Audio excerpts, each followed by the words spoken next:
오늘 우리가 볼 말씀은 느헤미야 4장 1절에서 6절 말씀입니다. 우리 한 절씩 함께 교독하며 나갑니다. 산발랏이 우리가 성을 건축한다 함을 듣고 크게 분노하여 유다 사람들을 비웃으며 자기 형제들과 사마리아 군대 앞에서 일러 말하되 이 미약한 유다 사람들이 하는 일이 무엇인가? 스스로 경고하게 하려는가? 제사를 드리려는가? 하루의 일을 마치려는가? 불탄 돌을 흙 무더기에서 다시 일으키려는가 하고, 암몬 사람 도비아는 곁에 있다가 이르되 그들이 건축하는 돌 성벽은 여호가 올라가도 곧 무너지리라 하더라. 우리 하나님이여 들으시옵소서. 우리가 업신여김을 당하나이다. 원하건대 그들이 욕하는 것을 자기들의 머리에 둘러싸 노략거리다가 되어 이방에 사로잡히게 하시고, 주 앞에서 그들의 악을 덮어두지 마시며 그들의 죄를 도발하지 마옵소서.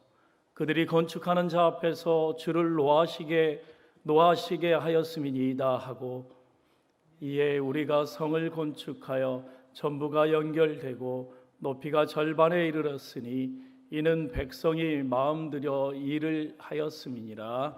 아멘.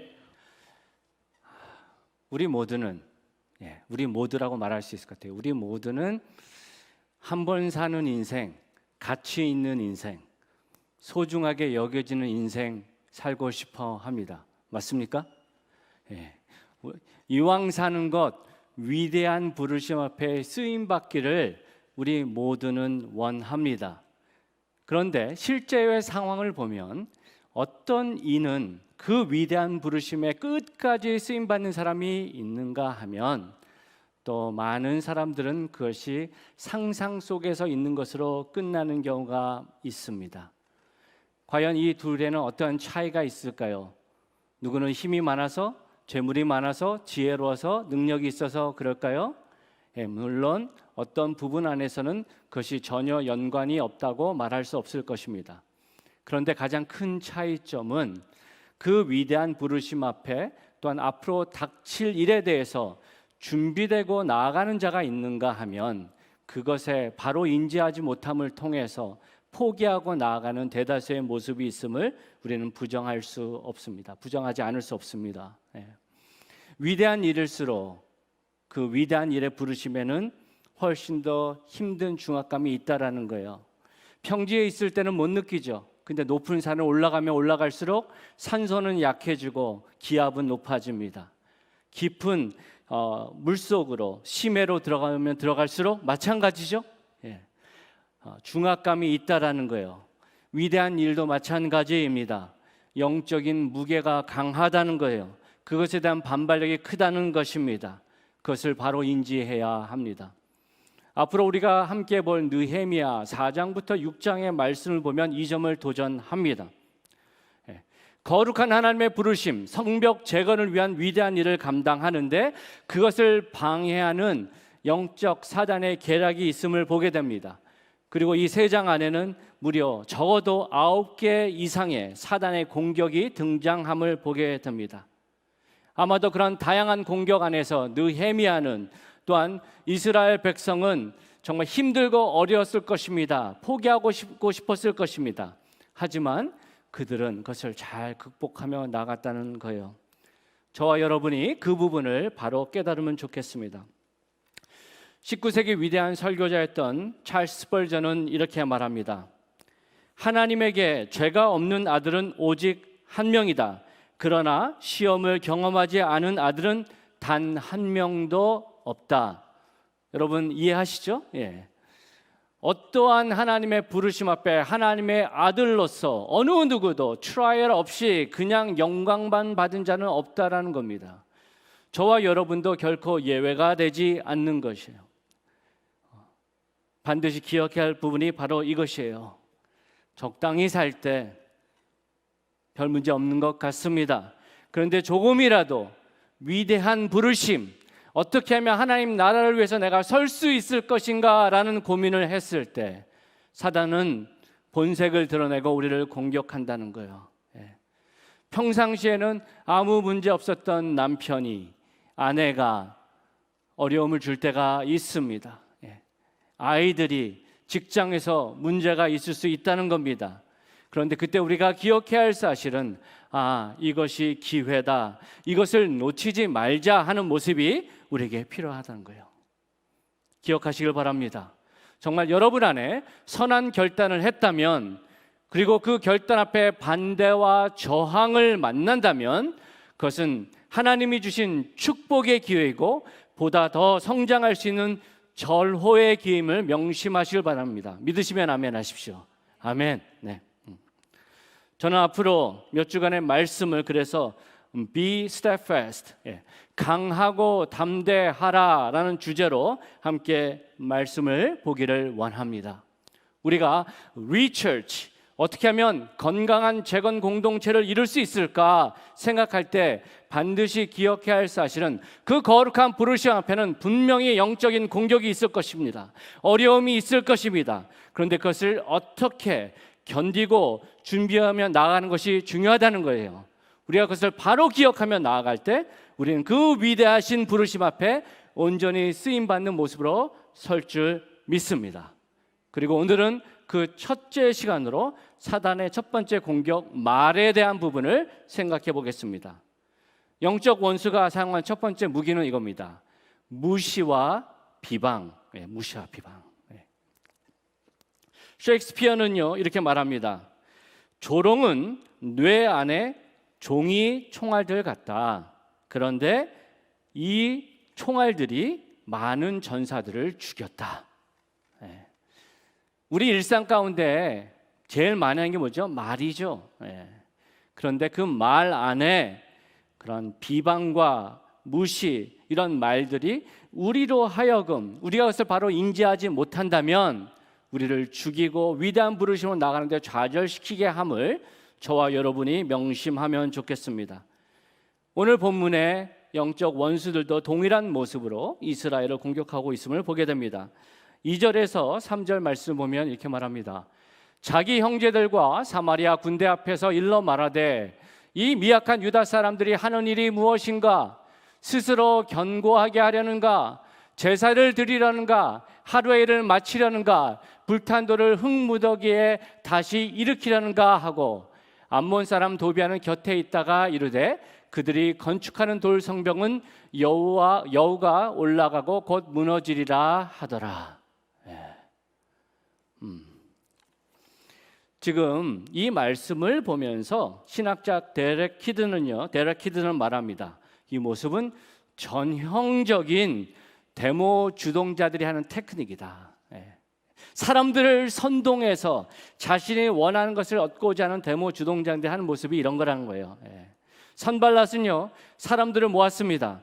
사마리아 군대라고 얘기합니다.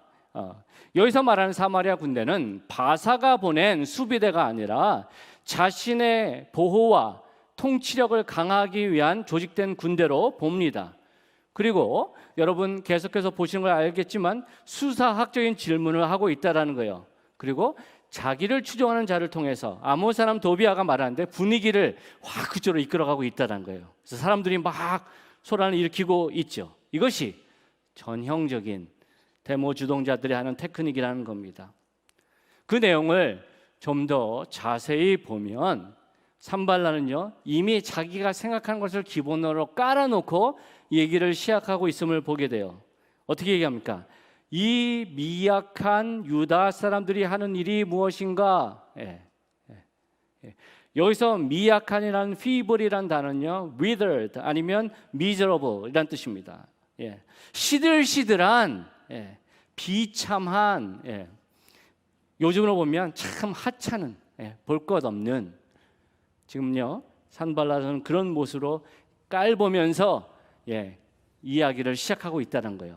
그러면서 질문들을 던집니다. 첫 번째, 스스로 견고하게 하려는가? 견고하게 할 수 없다. 과거를 생각해 봐라 라고 얘기하는 겁니다. 에스라서 4장에 보면요 사마리아 방백 르훔과 심세가 고소합니다. 아닥사스다 왕에게 이스라엘 백성이 지금 성벽을 세워서 왕을 대적하려 합니다 라는 모습이 있었을 때 어떻게 해요? 과거에 그 일들로 인해서 그 위대한 부르심이 실패했음을 생각하면서 그는 얘기합니다. 너희들이 해봤자 너희들이 그것을 할 수 있다고 생각하느냐? 과거를 생각해봐라. 꿈꾸지 마라 라고 지금 이야기하고 있음을 보게 됩니다. 그리고 그는 던집니다. 제사를 드리려는가? 이것은 어떤 거야? 니네가 기도를 열심히 해봐라. 그게 될 일이냐라고 얘기하는 거예요. 또 하루의 일을 마치려는가? 하루 강아지 범 무서운지 모른다처럼 너희들이 하는 일이 하루 일에 마칠 수 있는 일이라고 생각하느냐? 너희들은 얼마나 큰 일이 네 앞에 있고 생각도 하지 않고 시작함을 봐라 라는 식으로 조롱하고 있다는 겁니다. 주제도 모르고 하고 있다라고 얘기하는 거죠. 그리고 불탄 돌을 흙무더기에서 다시 일으키려는가? 이 말에는 이런 모습이 있습니다. 너희들은 불탄 돌과 같다. 이미 소망도 없고 희망도 없고 힘도 없는 모습이다. 너희들이 일으켜봤자 그게 힘을 얻겠느냐라고 조롱하고 있다라는 거예요. 그리고 그 말을 돕듯이 도비아가 뭐라 합니까? 여우가 올라가도 곧 무너지리라. 요즘으로 말하면 옆에서 방귀만 껴도 그 진동으로 무너질 것이다. 조롱하는 겁니다. 너희들이 수고하고 애써봤자 그 성취는 정말 별 볼 일 없는 것이다 라고 지금 이야기하고 있다는 겁니다. 한마디로 말해서 네가 뭐라고 주제를 알라. 이게 처음이니 그냥 헛수고하지 말고 가만히 있어라. 여러분 어떠세요? 이런 말이 혹시 엉망 될 때가 있지 않습니까? 뭔가 위대한 일을 또한 신앙의 모습을 좀 더 잘 해봐야지. 그동안 내가 말씀이랑 좀 떠나서 살았었는데 좀 말씀을 잘 읽고 나아가야지. 기도 생활 잘 해야지. 좀 더 헌신해야지. 내가 교회 성도로서 이러한 모습은 결코 아름다운 모습이 아닌데 이 잘못된 습관을 고쳐야지. 그런 모습으로 나아갈 때 몇몇은 이렇게 얘기할 겁니다. 드디어 기도 응답이 있다고. 하지만 때로는 어떻습니까? 주변에서 얘기하는 것이 네가 왜 그래? 뭐 잘못 먹었냐? 그리고 또 결단했던 것들이 무너졌을 때 내 내면의 소리가 어떻습니까? 그럼 그렇지. 내가 미쳤지. 여러분들 좀 웃으라고 얘기를 꺼냈는데 전혀 반응이 없어서 아마도 여러분들은 그런 실수가 없나 봅니다. 우리 모두는요 위대한 모습으로 또한 정말 주님께 살고 싶어요 이라는 결단을 할 때 때론 이러한 말로서 공격하는 모습들이 있고요. 또 그것이 역사 속에서 사단이 계속해서 사용했던 무기 중에 하나라는 겁니다. 그리고 지금도 되게 동일하게 역사합니다. 중요한 사실은 이거예요. 그러한 비방, 조롱의 원인이 무엇인가라는 것을 바로 알아야 돼요. 우리는 산발랏의 그 내면을 통해서 보게 됩니다. 1절을 보면 이렇게 말합니다. 산발랏이 우리가 성을 건축한 다음을 듣고 크게 분노하여 유다 사람들을 비웃으며 산발랏이 분노했다고 그래요. 그런데 이게 처음이 아니죠. 2장에 보면 2장 10절에는 이렇게 말합니다. 심히 근심하더라. 19절에는 업신여기고 비웃어. 그리고 4장 1절 보니까 크게 분노하여 비웃으며. 그런데 여기에 공통점이 있어요. 그 노란색 그 앞에 뭐가 있죠? 뭐를 듣고 그죠? 여기서 우리가 알게 된 사실은 이것입니다. 그가 눈으로 직접 보고 확인한 사실이 아니라는 거예요. 누군가 그 말을 전달했다는 거예요. 그리고 그 전달한 말을 그가 들으면서 어떻게 해요? 조금씩 마음에 어딘가가 건드려졌다는 거예요. 그리고 그것이 그렇게 반응했다는 겁니다. 과연 무엇이 건드려졌을까요? 두 가지를 생각해 볼 수 있는데 바로 불안감과 두려움입니다. 산발랏이 그 당대의 모습을 볼 때 소위 기득권자였습니다. 그는 사마리아 총독이었을 뿐만 아니라 당대 유다에도 지대한 영향력을 끼쳤던 정치가였습니다. 그런 대제사장 가문과 사돈 관계를 맺음을 통해서 그들을 조정했다는 겁니다. 적어도 느헤미야가 오기 전까지는 그는 모든 부분에서 자기가 원하는 대로 컨트롤할 수 있다고 생각했습니다. 그런데 느헤미야라는 사람이 오는데 왠지 예전과 다른 모습으로 지금 예루살렘의 모습이 변화함을 느꼈다라는 겁니다. 그러면서 그 마음에 어떤 부분이 있었어요? 내가 그렇게 쉽게 다스리고 영향력을 미쳤던 그들이 성벽을 쌓으면서 내 영향력이 무뎌지는 게 아닌가 하는 그런 불안감, 염려가 있었다라는 거예요. 그리고 그것이 점점 나가면서 성벽이 이제 세워지고 있대 라는 얘기 들었었을 때 이들이 강성해지면 우리 사마리아까지 공격하는 게 아닌가, 내가 생각했던, 내가 그동안 붙잡았던 그것까지 빼앗기는 게 아닌가라는 두려움까지 나갔다는 거예요. 여기서 우리는 보게 됩니다. 뭐예요?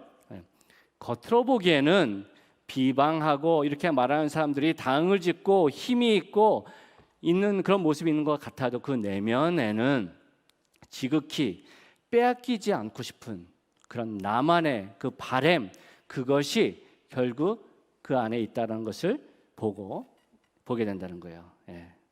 이런 모습은요, 성경 곳곳에 등장합니다. 우리 예수 그리스도로 한번 생각해 보십시오. 누가 예수 그리스도의 그 사역과 그 부르심을 가장 반발하면서 나아갔습니까? 종교 지도자들이었죠. 그죠? 마태복음 27장 41절에서 42절 보면 이렇게 말합니다. 그와 같이 대제사장들도 서기관들과 장로들과 함께 희롱하여 이르되 그가 남은 구원하였을 때 자기는 구원할 수 없도다. 그가 이스라엘의 왕이로다. 지금 십자가에서 내려올지어다. 그리하면 우리가 믿겠노라. 여러분 얼마나 악합니까? 그죠? 인간적으로요, 그런 처절한 십자가의 고통의 모습을 보면서 어느 누구도 연민으로도 불쌍해서라도 그것을 참아 보지 못할 거예요. 근데 그들의 모습 어떻게 희롱하고 있다라는 거예요.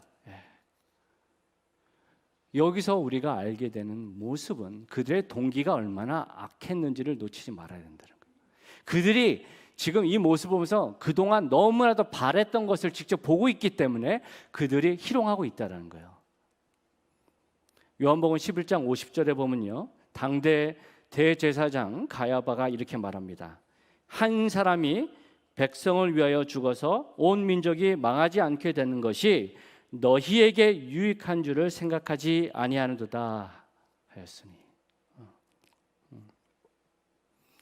거룩한 종교의 모습은 갖고 있습니다. 그런데 그들의 마음속에 자신들이 그동안 누렸던 파워, 기득권이 예수라는 자가 등장하고 나서부터 어떻게 해요? 점점 잃어버리는 것 같고 무시되는 것 같으니까 어떻게 해요?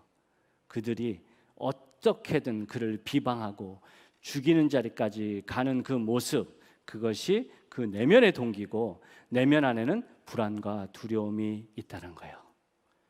자신이 원하는 것, 자신의 힘, 자신의 영향력을 빼앗길까 봐 해서 하는 그 모습이 그 내면에 있다라는 거예요.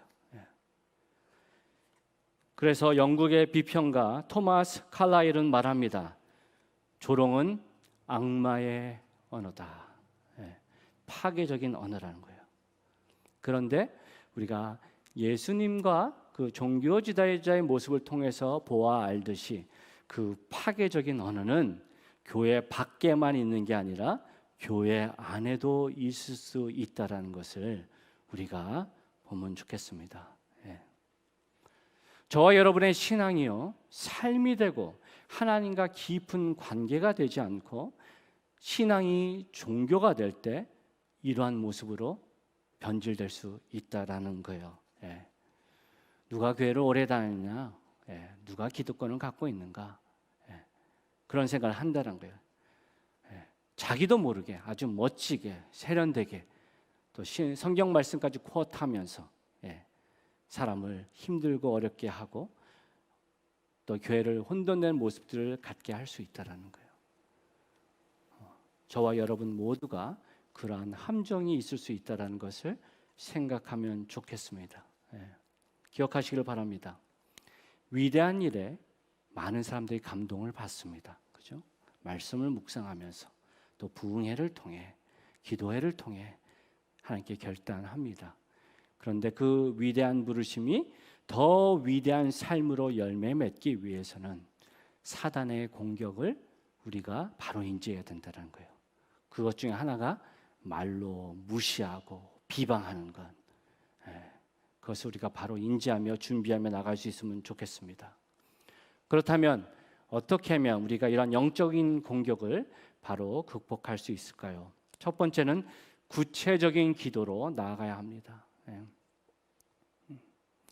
기도가 최후의 수단이 아니라 최선의 선택으로 나가는 것이 중요합니다. 4절에서 5절의 말씀을 우리 다 같이 함께 읽으면 좋겠습니다. 시작. 우리 하나님이여 들으시옵소서. 우리가 업신여김을 당하나이다. 원하건대 그들이 욕하는 것을 자기들의 머리에 돌리사 노략거리가 되어 이방에 사로잡히게 하시고 주 앞에서 그들의 악을 덮어두지 마시며 그들의 죄를 도말하지 마옵소서. 그들이 건축하는 자 앞에서 주를 노하시게 하였음이니이다 하고. 저와 여러분이 여기서 놓치지 말아야 할 사실은 이겁니다. 느헤미야가요 그런 비방을 들었을 때 선한 동기로 했을 때 누군가 나를 비방하면 우리의 첫 번째 반응은 뭐죠? 그게 아니다라고 변명을 하든지 아니면 또 다른 말로 공격하는 모습으로 나아갈 수 있는데 느헤미야는 인간적인 방법으로 맞서지 않았다는 거예요. 오히려 그는 하나님께 기도하며 나아가고 있다는 겁니다. 그리고 그의 기도는 구체적인 기도로 나아가고 있다는 거예요. 오늘 느헤미야의 기도를 통해서 그가 어떻게 구체적으로 기도하는지 우리가 어려움에 나갈 때 기억해야 될 모습이 뭔지 보면 좋겠습니다. 첫 번째, 그는 자기 자신의 기도를 들으시는 대상이 누구인지를 확실히 붙잡고 기도하고 있어요. 처음에 어떻게 시작합니까? 우리 하나님, Our God. 아마도 저와 여러분은 우리 하나님, 이게 그렇게 대단한 건가 생각할 수 있어요. 우리 한국 사람들은 이런 표현 많이 하잖아요. 우리 남편, 우리 아내, 우리 아들, 우리 딸, 우리 교회, 그죠? 근데 미국 사람들 익스프레션을 보면은 our husband, our wife, 되게 이상한 거예요, 그죠? 근데 그 우리라는 말이 저와 여러분에게 너무 익숙해요. 그리고 그 우리라는 단어가 갖고 있는 강조는 뭐예요? 공동체. 그리고 relationship의 부분이 강조된다는 거예요. 그게 미국 사람, 서양 사람과 한국 사람의 차이예요. 자기를 소개하십시오 그러면 보통 서양 사람들은 내가 뭐를 공부했고 나는 무슨 경험이 있으며 난 이걸 잘할 수 있어요 얘기를 하는데 한국 사람들은 자기 소개를 하면 어떻게 하죠? 우리 할아버지는 어땠고 우리 아버지는 어떻고 이런 모습을 막 설명을 해요. 그러면서 어떻게 해요? 그 관계 속에서 나란 존재가 형성됐다는 걸 설명하는 게 너무나도 익숙하다는 거예요. 저는요 이것이 이 마지막 때에 하나님이 한국을 준비시키고 깊이 사용하시는 파워의 능력이라고 믿습니다. 코비드 19을 지나가면서 여러 많은 나라도 어떻습니까? 나의 자유, 나의 권리 막 그것을 강조하면서 누가 질병을 걸리든 상관하지 않고 마스크 벗고 막 이러면서 자기 원하는 대로 하잖아요, 그죠? 저는 비방하고자 하는 게 목적이 아닙니다. 그런데 우리 한국 안에서 어떻습니까?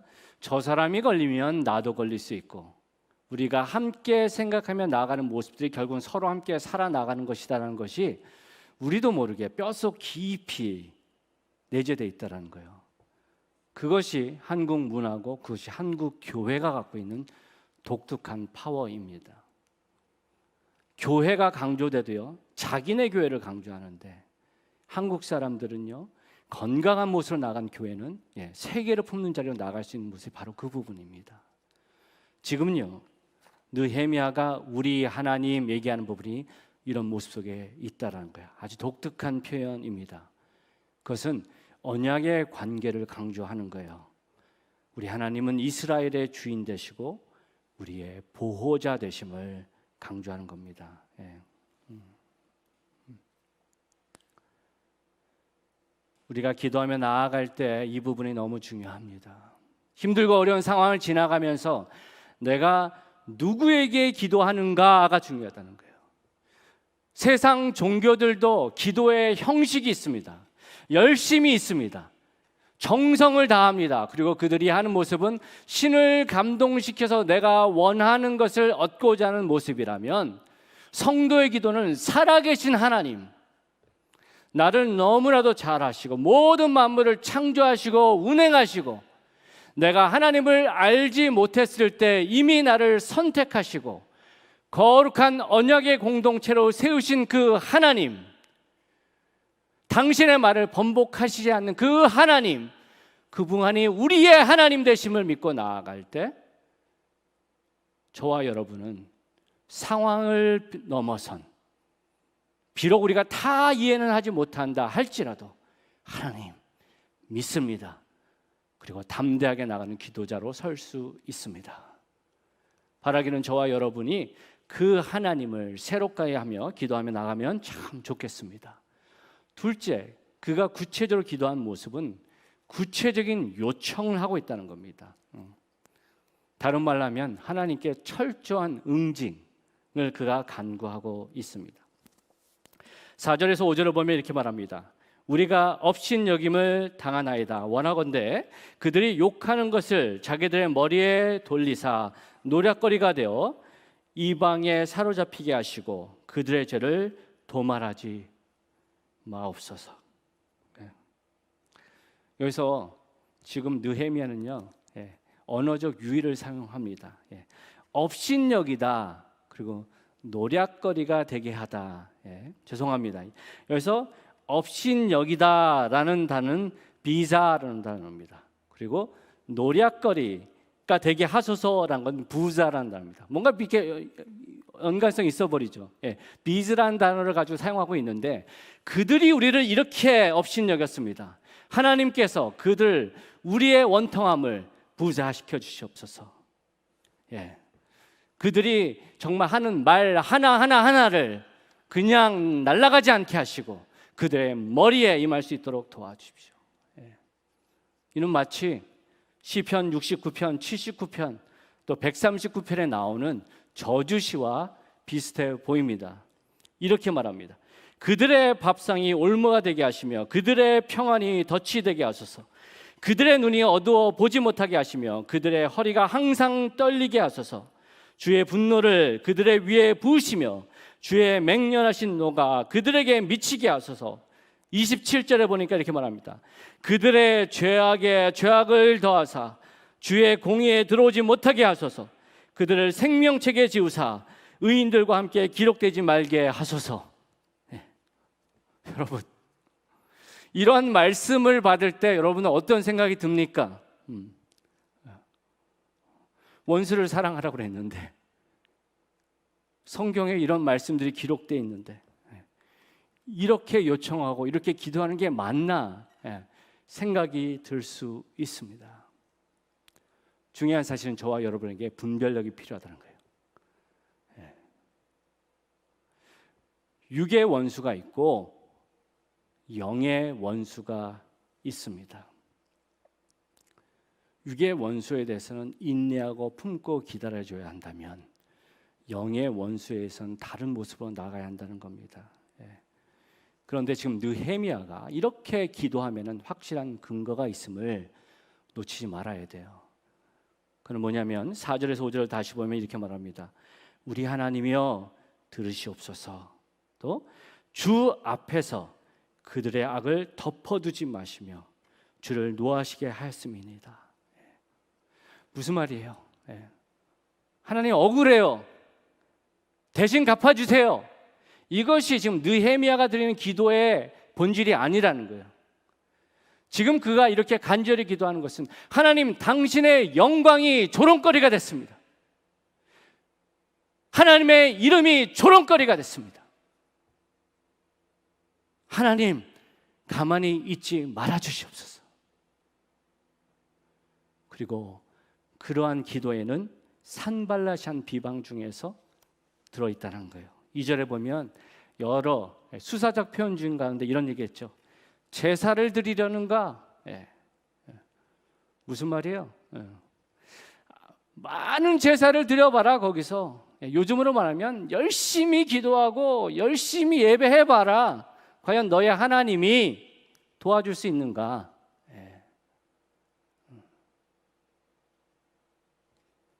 이스라엘을 욕하는 것 같지만, 유다 백성을 욕하는 것 같지만 본질적으로는 하나님을 조롱하고 있다는 겁니다. 그리고 그것에 대해서 지금 느헤미야는 거룩한 분노로 주님께 간청하며 기도하고 있습니다.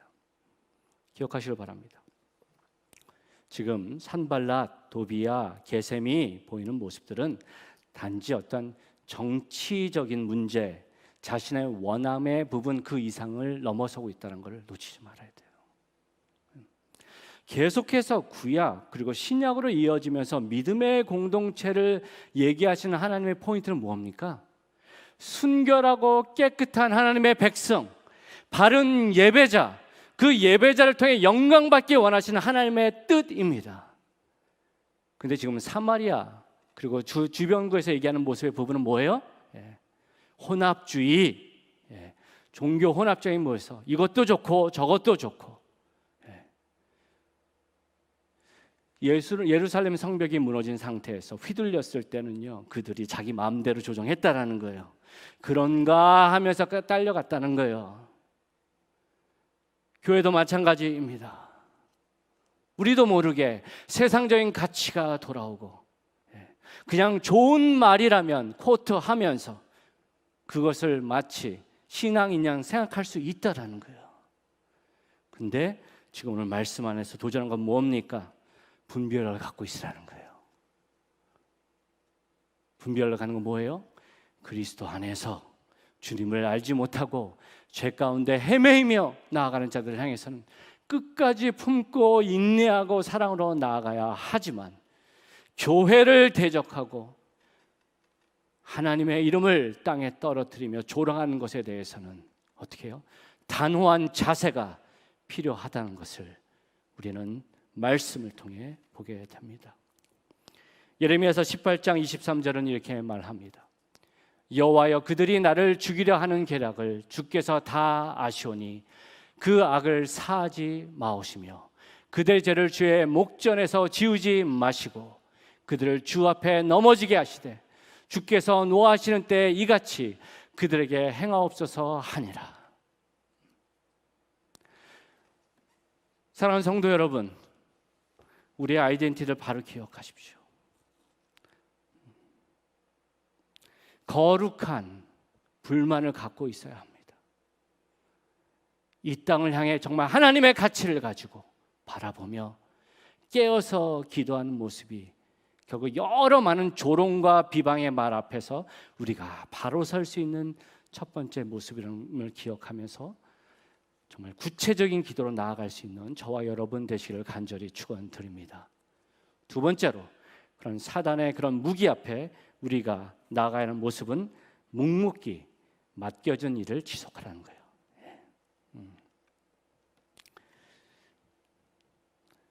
6절에 보면 이렇게 말합니다. 이에 우리가 성을 건축하여 전부가 연결되고 높이가 절반에 이르렀으니 이는 백성이 마음들여 일을 하였음이니이다. 되게 아주 심플한 센텐스로 나아가는데 성벽이 다 연결이 되고 반 정도 올라왔다고 얘기를 합니다. 그죠? 그런데 그것이 가능하게 된 부분에 있어서는 두 가지 모습인데, 첫 번째 5절과 6절의 사이에 말했습니다. 기도를 했어요. 하였음이니이다. 그렇게 간절히 간구히 기도했잖아요. 그 다음에 어떻게 해요? 하고 이에 간절히 기도한 다음에 어떻게 해요? 걱정하고 고민하고 어떡하지? 막 이런 모습이 아니라 기도한 다음에 어떻게 해요? Just do it 했던 거예요. 나에게 맡겨지는 일을 했다라는 겁니다. 종교개혁자 마틴 루터는요, 종교개혁을 이뤄나가면서 힘들고 어려운 부분을 도전받았습니다. 그리고 그는요, 성 어거스틴이 한 말을 쿼트하면서 도전하는데 이렇게 말합니다. 모든 것이 당신에게 달려 있는 것처럼 일하고 모든 것이 하나님께 달려 있는 것처럼 기도하라. 오늘 본문에 보면요, 6절 하반절에 그 원을 얘기하는데 이는 백성이 마음 들여 일을 하였습니다. 예. 마음 들여 일을 했다라는 것을 요즘으로 말하면 완전히 꽂혔다라는 겁니다. 예. 주변에서 뭐라 말하던 나에게 맡겨진 일은 이것이기 때문에 나는 이것을 위해 최선의 열심으로 나아간다라는 부분이에요. 예. 사랑하는 성도 여러분, 일어나시기를 바랍니다. 주님은 찾고 계십니다. 위대한 것을 꿈꾸기를 원하십니다. 그리고 우리가 그것을 결단하며 나아갈 때 비방과 조롱으로 우리를 우습게 볼 수 있는데 우리가 기억해야 할 사실은 그럼에도 불구하고 주님께 간절히 기도하며 나에게 맡겨진 일을 감당하며 하루하루를 살아갈 때 우리의 평범한 삶이 위대한 일을 이루는 초석이 된다는 것을 기억하면 좋겠습니다. 말씀을 마무리합니다. 성경은 참 재밌어요. 오늘 말씀에 계속 이스라엘을 대적한 사람의 이름이 반복되는데 그 중에 가장 대표적인 이름이 산발랏이잖아요. 산발랏의 이름의 의미가 thorn in secret입니다. 은밀한 가시.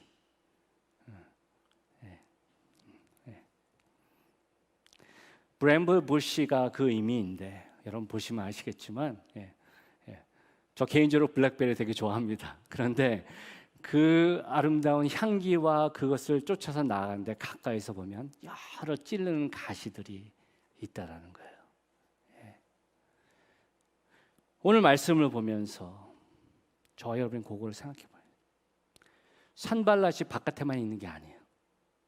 산발랏이 내 안에도 있을 수 있다라는 거예요. 그 비밀스러운 가시가. 그 가시가 건드려지면 어떻게 해요? 그 가시는 이런 부분이죠. 이것만 있으면 먹음직도 하고 보암직도 하고 나를 기쁘게 할 것 같고 평안을 줄 것 같은데 그것이 건드려지면 불안해지면 두려움이 생기면 어떻게 해요? 공격한다라는 거예요. 우리가 거룩한 부담으로 나아갈 때 사단은요, 그런 모습을 공격합니다. 말씀 앞에 우리의 모습을 바로 보면 좋겠습니다. 정직한 영으로 기도하면 좋겠습니다. 우리 각자의 모습이 다르듯이 내 안에 힘든 가시의 부분, 아픔의 부분도 다릅니다. 사단은요 그것을 너무나도 잘 알아요. 그래서 평상시에는 가만히 있다가 뭔가 위대한 일을 하려고 그러면 어떻게 그걸 툭 건드린다라는 거예요. 그리고 때로는 어떻게 해요? 또 내가 그것이 건드려졌을 때 누군가를 또 찌른 가시로 나아갈 수 있다라는 것. 요한일서 4장 18절은 이렇게 말합니다. 사랑 안에 두려움이 없고 온전한 사랑이 두려움을 내쫓나니 두려움에는 형벌이 있습니다. 두려운 자는 사랑 안에서 온전히 이루지 못하였느니라. 말씀 안에 우리 모습을 다시 한번 돌아보기를 원합니다. 나의 육체의 가시가 무엇인가? 너무나도 세련되게 모습을 갖고 있지만 그것이 건드려지면 어떻게 해요? 본질을 드러내는 부분이 무엇인가? 정직한 영으로 기도하면 좋겠어요. 세상은 것을 계속해서 포장합니다. 더 이뻐야 돼. 더 돈이 많아야 돼. 더 능력이 있어야 돼. 근데 하나님 말씀하십니다. 그런 가시 아픔은 모두가 있어. 그것을 주님께 정직하게 가지고 나와. 나한테 정직하게 가지고 나와. 그래서 우리가 조금씩 내려놓을 때 우리가 그 다른 헛된 것에 포장해 열심의 종교의 모습이 아니라 어떠한 상황 가운데에서도 감사하며 기뻐하며 더 선한 영향을 끼치는 그런 교회로 설 줄 믿습니다. 그러한 삶을 살아가시는 저와 여러분 되시길 간절히 축원드립니다.